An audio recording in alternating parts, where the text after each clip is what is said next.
The people in the attic.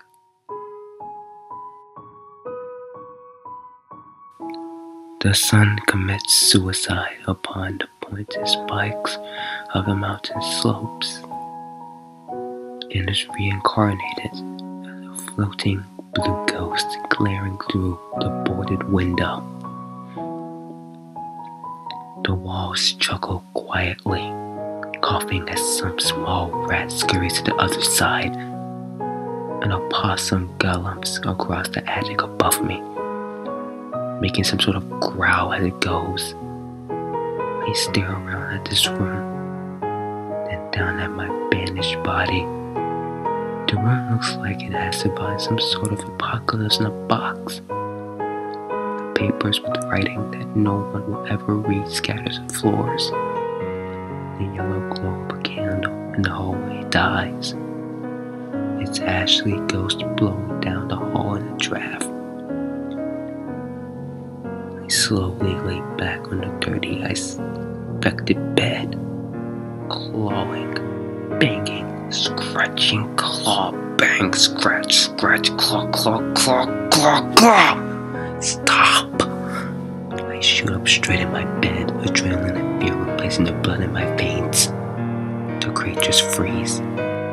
It's like the darkness has reached up and muzzled each and every little rodent up there.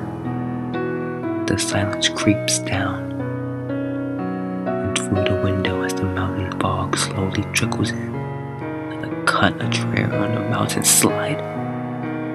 Something calls. They mock me. They laugh. I can't stay here. I can't stay in this abandoned mansion any longer. In the morning, I'm taking that boy that was abandoned here, and I'm pulling my car out of that gray door and leaving. I strain to keep my eyelids open. No, no more. I'm so tired I can pass out. I can't fall. Sunlight shoots through the window, making the shadow of a rotten X on the splintered floor. As I stare at the window, half asleep.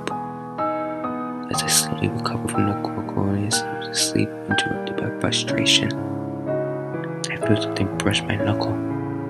I look down to catch a small crimson droplet onto my hand and glide down my finger, soaking into the dirty bed sheet. Under the drop balls, another. I frantically pat down my body in search of any sort of bleeding. I touch my neck as I proceed to put my hand away from the softest of pillow. I jump off my bed and run down the hall like a chicken being chased by some demonic fox. I turn a sharp corner and glare into the cracked window. A gash adorns my neck, about 2 inches long, and as thin as a toothpick. My mind releases itself from my head and begins to search the grimly mansion for answers. It finds its way back to my skull, latching onto one thought. The rodents in the attic must have done this. As I sit and thought over how to kill them all, I realized what I vowed last night. In the morning I would leave, and I won't break my promise. I speed into the floor and grasp the door handles. I pull back with all my might. The doors refuse to move. I push forward.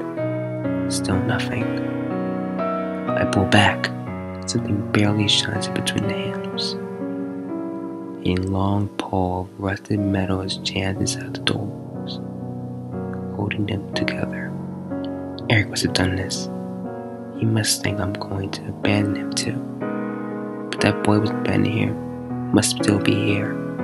The attic rumbles, like feet running across the heavens. Eric must be in the attic. I turn around calling his name. I make my way up the rotten spiral staircase to the upper floor. I walk down the black hallway to the dirty screen, with its handle cut off. I pull down the attic stairs, and Eric laughs. Lies. Lies. The entire world is a lie. You sit in your room as a child and stare at darkness and hear the creatures rustling and see their sharp teeth and pointed ears and call for your parents. But they disappear when your parents come to your rescue. They tell you there are no such things as monsters under the bed or in the closet. And you grow up into adulthood believing it too. You grow up into adulthood and think, there can't be real monsters, because if there were, I would be dead right now. But no, that is false. You are not dead because they wait until you are naive to their ways. In reality, the children are the ones who are truly protected, because adults do not fear the dark. But the dark is to be feared too. Fear the creatures that does not fear the night. Because when you decide that you are safe in the shadows, you have already become their prey. Those things that Eric calls the people in the attic, or what humanity should fear. They are the monsters in the closet. They are the settling of the house. They are how the world will end. We don't know. They're there. And they know we don't.